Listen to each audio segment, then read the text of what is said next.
do teclado. E eu não sei o destino do teclado, Você graças ficou com o a teclado Deus. mesmo? Não, fiquei nada, sei lá. Foi retórico. Ele chega com esse Nossa, diabo cara. desse teclado aqui.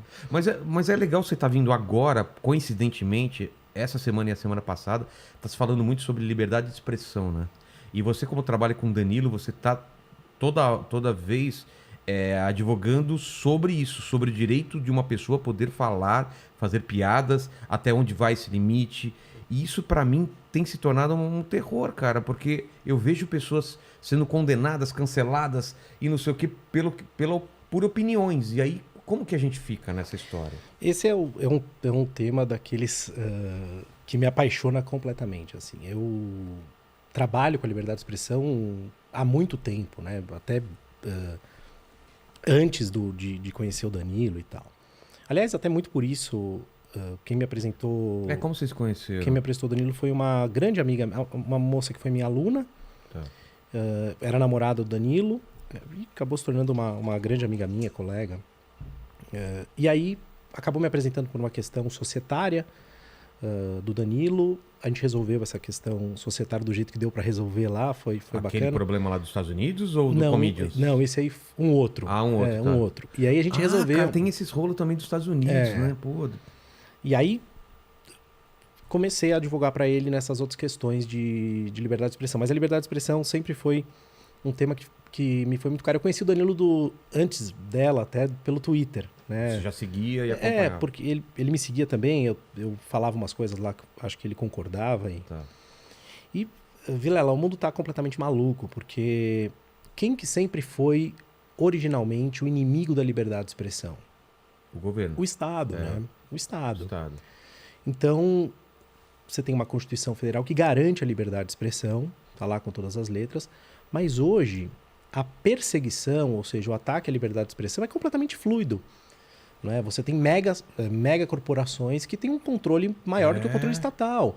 As pessoas têm muito mais medo hoje de uma censura do Instagram, do Facebook, YouTube, etc., do que propriamente uma censura estatal, que você pode recorrer para o judiciário e eventualmente derrubar.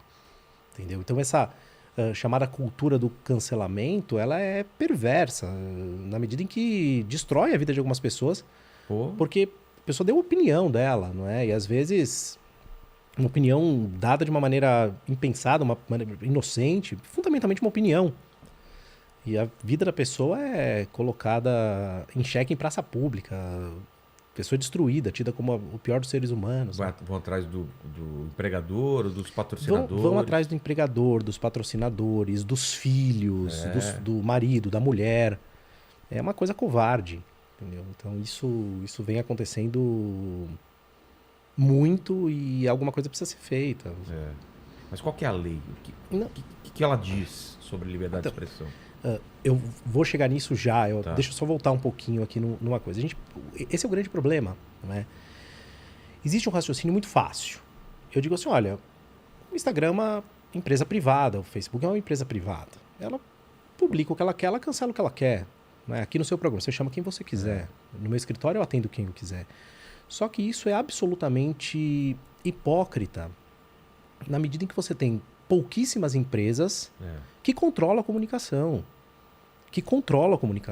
Então, os meios de comunicação sempre tiveram um papel fundamental no Estado Democrático de Direito. Tem na Constituição regulamentos de televisão, etc. Não tem de internet porque é a Constituição de 88. Mas você imagina, quem tem mais poder? O Facebook ou a Globo? Com certeza, Carolzinho. Não, as redes sociais têm mais poder que muito governo, né? De muito país pequeno aí, né? Não precisa ser pequeno. Vê se o Brasil tem o dinheiro para fazer viagem espacial. Putz, é mesmo, né? Então Bezos, o Bezos, né? Então a gente está vivendo um momento que é único na história. Né? Nós temos companhias privadas que têm mais poder do que a maioria dos governos. Não é que de país pequeno, Vilela. Não tem mais poder, talvez, que os Estados Unidos. Não tem mais poder que a Inglaterra, mas tem mais poder que a França, por exemplo. Tem muito mais poder que o Brasil, que a maioria dos países da Europa. Quer dizer, então algo precisa ser feito. Então, mas você vai querer que haja uma regulamentação? Deveria haver, né? Alguma coisa, algum tipo de marco regulatório, embora eu seja sempre contra essas regulações, mas eles precisam ter algum limite. Tem um ditado antigo de um padre francês, esqueci o nome dele, mas ele dizia o seguinte: entre o forte e o fraco, a lei liberta e a liberdade escraviza. A lei liberta e a liberdade escraviza? É claro, entre o forte e o fraco não tem negociação. É. Então como é que eu vou negociar com o Facebook, com o Tem Instagram? que colocar uma lei para proteger Claro. o fraco, senão... Dizer, olha, vocês não Tudo, podem. se tudo pode, vai sempre privilegiar o cara que tem mais grana. Exato. Por que o Vilela pode postar certos conteúdos no Facebook e o outro pode que não pode? É. Então isso tem que ter alguma coerência. Simplesmente dizer, é meu veículo, eu posto o que eu quero, funciona se nós pensarmos do ponto de vista micro. Do ponto de vista macro, você inviabiliza a comunicação. É verdade. Entendeu? Isso é algo absolutamente que deve ser levado a sério. Agora, o que está acontecendo? Né? Existe essa questão do cancelamento, que é algo quase que incontrolável, porque é o espírito do tempo, né? O que as pessoas, uma minoria barulhenta faz, Você e entende- faz com muita Você força. entende por que a gente está vivendo isso? Esse espírito do tempo, por que as pessoas têm essa necessidade? É uma forma delas se sentirem poderosas? É uma forma de eu sou medíocre, então eu quero que todos estejam no meu nível? O que que é? Você já pensou sobre isso? Já, e vou te dizer uma coisa, eu não sou filósofo, não sou sociólogo, eu sou um advogado e um professor, cara, é isso que eu sou. Então o que eu vou falar aqui vale o que vale, ou seja, não vale nada. Né? Mas eu tenho um chute. A gente está vivendo uma sociedade, uma época, quando eu digo a sociedade, não é uma sociedade mundial, totalmente mimada, né? Totalmente mimada. Então não falta luz para a maioria das pessoas, não falta água, não falta comida. Vai pro rincão da África e pergunta lá se eles estão preocupados em que banheiro o transexual usa. Linguagem neutra. Né? Linguagem neutra, exato. Vai pro, sabe, a pessoa não tem água potável, vê se ela quer falar com a linguagem neutra. Isso não é um problema real. Então, quando a gente chega num estado de conforto civilizacional como a gente tem hoje, então a gente pode começar a se preocupar com coisas que antes nós não nos preocupávamos. E aí começa Faz essa sentido. história de controlar o que o outro diz, ser hipersensível, querer apagar o passado, querer cancelar o Monteiro Lobato, querer derrubar estátuas, entendeu? Então, poxa, vamos erguer estátuas novas, né? Em contraposição. Ao invés de derrubar as velhas, vamos erguer novas e sei lá. Né? Então, existem aí explicações certamente melhores do que essa.